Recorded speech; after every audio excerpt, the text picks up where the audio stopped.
नमस्कार सांग मैंने मु संतोष महांती मो चैनल विद्युत ज्ञान को आपन स्वागत करुच्ची।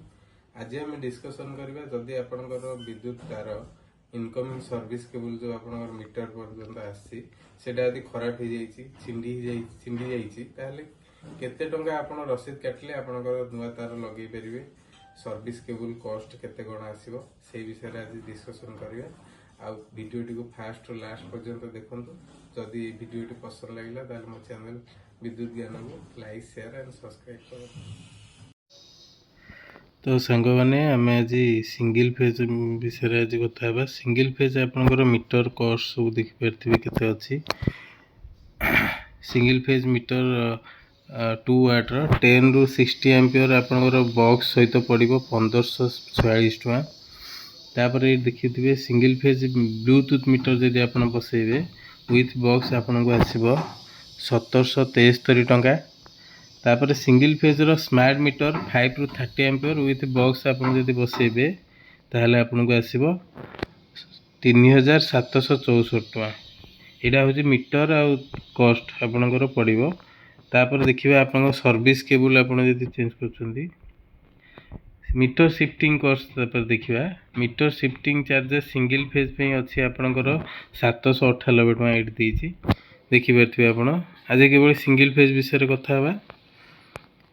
तापर ये आपनकर सर्विस वेयर कॉस्ट पड़े आसला। सर्विस केबल आपन रिप्लेसमेंट जदि करेंगे ताहले जदि आपन निजे कंज्यूमर जदि सर्विस केबल प्रोवाइड करेंगे ताहले आपनकर पड़ो चार्ज पड़ो 1128 टका। तापर जदि ये देखिपारे सीडी जदि आपनकर 2 किलोवाट जाके थिबो जदि टीपीसीओडीएल डिपार्टमेंट जदि आपनको सर्विस केबल आपन डिपार्टमेंट रो आनिक लगेबे ताहले 2 कोर रो 4 स्क्वायर एमएम रो आपनको तारटा पड़ो सर्विस केबल पड़ो 3123 टका।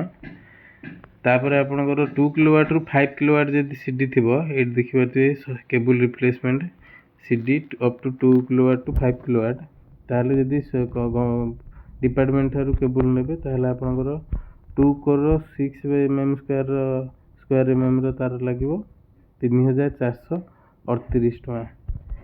आज सिंगल फेज विषय 3 फेज विषय आ गोटे वीडियो रे हम कथा हबा। तापर ये देखिपारे आपनकर 2 कोर 4 स्क्वायर एमएम तार होची पर मीटर होची 67 टका। तापर 2 कोर 6 स्क्वायर एमएम रो तार होची 78 टका पर मीटर जीएसटी इंक्लूड सहित आपनकर एटा आसीबो। तापर आपण देखिपारे all shifting replacement of cable should be through notification process.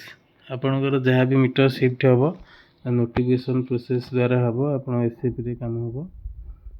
For single phase connection CD up to 2 kilowatt आपनकर 2.4 एमएम स्क्वायर लागिवो तार 2 किलोवाट एबव जदि आपनकर रहिला सीडी ताहले 6 एमएम स्क्वायर तार आपनकर लागिवो। एमएमजी टीम जाके आपनकर तार चेंज करिवे। Meter shifting done in the existing premises only.